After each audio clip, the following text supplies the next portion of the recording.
పిల్లలు, ఈరోజు నేను చెప్పబోయే కథ సత్యమేవ జయతే.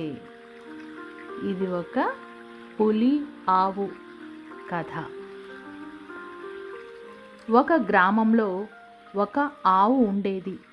అది ఎంతో మంచిది. తోటి పశువులతో ఎన్నడూ కలహించుకోకుండా యజమాని మాట వింటూ సాధు జంతువుగా జీవించేది. ఒకరోజు అడవిలో అది ఒంటరిగా మేత మేస్తుండగా ఒక పులి చూసి దానిపై దూకడానికి సిద్ధమైంది. అది గమనించిన ఆవు భయపడక, పులిరాజా, ఒక్క నిమిషం ఆగు, నేను చెప్పే మాటలు విను. ఇంటి దగ్గర నాకొక చిన్న బిడ్డ ఉంది. ఆ లేగదూడ పుట్టి 2 వారాలు కూడా అవ్వలేదు. పచ్చిక తినడం కూడా నేర్చుకోలేదు. నీవు దయతలిస్తే నా బిడ్డకు కడుపు నిండా పాలు ఇచ్చి మంచి బుద్ధులు చెప్పి వస్తాను.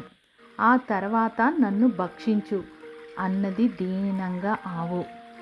ఆ మాటలు విన్న పులి పెద్దగా నవ్వి, హహహ, ఏమి మాయ మాటలు, ఇంటికి వెళ్ళి బిడ్డకు పాలిచ్చి వస్తావా? అడవిలో ఉన్నంత మాత్రాన నాకు తెలివితేటలు లేవనుకోకు, నేనేం వెర్రిదాన్ని కాను అని కోపంగా అంది పులి. నీవు అలా అనుకోవడం సరికాదు. నేను సత్యం పలికేదానిని. ఒక్కసారి మాట ఇచ్చి తప్పితే ఆ బ్రతుకు బతికి ఏమి లాభం? ఎప్పటికైనా చావు తప్పదు. ఆకలిగొన్న నీకు ఆహారమై తృప్తి కలిగిస్తే ఉపకారం చేసిన దాన్నవుతాను. ఒక్కసారి నా బిడ్డను చూసి ఆకలి తీర్చి రావాలని నా ఆశ అన్నది ఆవు. ఊరిలో నివసించే ఈ జంతువులలో నీతి ఏమాత్రం ఉందో తెలుసుకుందామని సరే అంది పులి.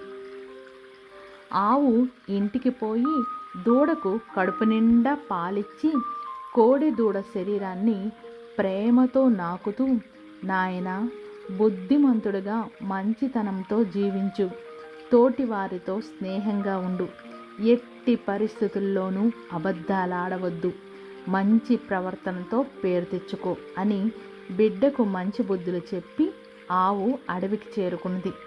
ఆవును చూసిన పులికి ఆశ్చర్యం కలిగింది.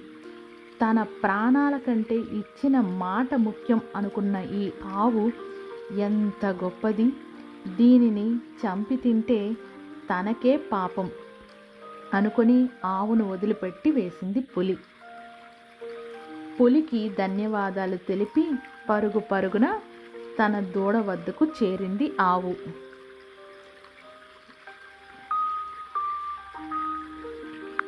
పిల్లలు, ఈ కథలో నీతి ఏంటి అర్థమైంది కదా? ఒకసారి మనం ఎవరికైనా మాటిస్తే మన ప్రాణం పోయినా కూడా ఆ మాట తప్పకూడదు. సత్యమేవ జయతే. ఎప్పటికైనా సత్యమే గెలుస్తుంది. ఈ కథ నచ్చిందా మీకు? ఇంకో కథతో మళ్ళీ కలుస్తాం. అంతవరకు సెలవా మరి.